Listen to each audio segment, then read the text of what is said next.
U minutima koji slede pričamo o sportu koji nije toliko zastupljen na našim prostorima, ali kako stvari stoje, to će se promeniti i to zahvaljujući našim gostima Mihajlu Milijanoviću, predsjedniku kriket kluba Centurion i Magdaleni Nikolić, sekretara ovog kluba i jedinoj kriketašici u pomenutom klubu.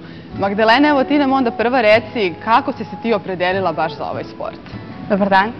Pa pre svega ja sam počela da igram ovaj sport pre 4 godine i bilo je, u mojoj gimnaziji je bila prezentacija o ovom sportu, meni se dopalo, ja sam tada krenula da treniram.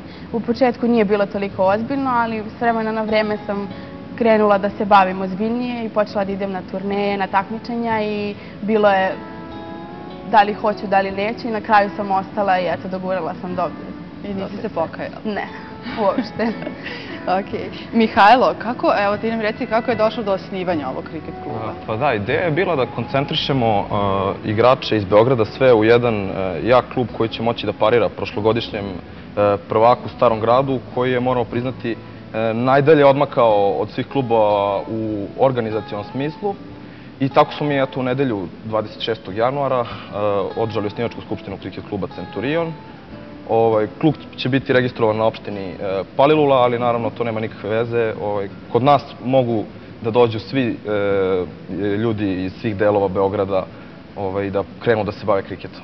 U kom principu će klub da radi? Ko sve može da postane član kluba? Član kluba može da postane bilo ko. Znači, kriket je sport koji nema ograničenja u tom smislu. Nije preterano fizički zahtevan, ljudi mogu da se bave do kasnih 40-ih, čak i 50-ih godina. Naravno, najidealnije bi bilo kad bi mala deca počinjala u nekom uzrastu, recimo od 5 do 7 godina, da kreću da treniraju kriket. Ali da, kako rekoh, nema nikakvih ograničenja što se toga tiče. Dakle, deca, odrasli, svi mogu. Devojke. Devojke, naravno. Da. Evo, da li postoje neka takmičenja, nešto kod nas? Takmičenja postoji. U Srbiji se održavaju dva prvenstva, znači prvenstvo u 2020 kriketu i prvenstvo u kriketu od 40 overa. Također, reprezentacija Srbije je jako aktivna na regionalnom i evropskom nivou, znači očekuje nas par nekih... Nisam znala da imamo reprezentaciju u kriketu stvarno. Očekuje nas par nekih turneja ove sezone, kontinentalni kup u Bukureštu, pa vidjet ćemo. Pa dobro, mi vam želimo sreće onda. Hvala. Evo ono što, ja moram da postavim pitanje, rekli ste mi da godine nisu ograničenja, dakle deca mogu i od 5 i od 7 godina da krenu. Tako je. Evo onda ću ja samo da pitam ono što možda interesuje sve roditelje, da li je skupa ta oprema, šta ta oprema podrazumeva uopšte? Pa oprema jeste skupa i ne može da se nabavi u Srbiji, ali trenutno u Kriket federaciji Srbije, u samom kriket klubu Centurion, postoji dovoljno opreme za sve članove i za sve članove nove koji mogu da dođu, tako da stvarno što se toga tiče to nije problem, opreme imamo dovoljno, samo želimo što više ljudi da se priključi. Samo želite da što više ljudi dođe da nam se pridruži. Tako je.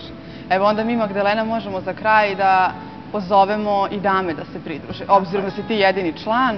Bilo bi veoma lepo kad bi imala neko društvo. Evo, šta možeš da kažeš damama? Pa rekla bih da uopšte nije toliko teško i da nije uopšte problem da devojka igra sa muškarcima i čak je i zanimljivo zato što oni tada i paze na sve i lepo je osjećaj igrati sa muškarcima a opet si devojka i super ti je, a opet imaš iste rezultate kao oni i ni u čemu te ne prave razlike i dozvoljavaju da se bukvalno igram i ja kad hoću i kad treba. Ko da je jedna od nas. Da. Ko da je jedna od vas. Ali u svakom slučaju bilo bi lepše da nisi jedina, da. Bilo bi lepo da imam društva ženskog.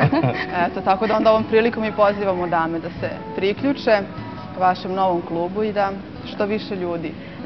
Da kažemo samo da za sve informacije o treninzima mogu da se nađu na sajtu Kriket federacije Srbije i treninzi kriket kluba Centurion se održavaju nedeljom u KL centru na Zelenom brdu, opština Zvezdara u 1 sat popodne, tako da ko je zainteresovan može da nam se priključi kad god želi i da nas kontaktira preko maila ili Facebooka. Dakle, dragi gosti, čuli ste. Vama hvala mnogo na gostovanju. Hvala vam što ste bili naši gosti, a mi nastavljamo dalje sa našim programom.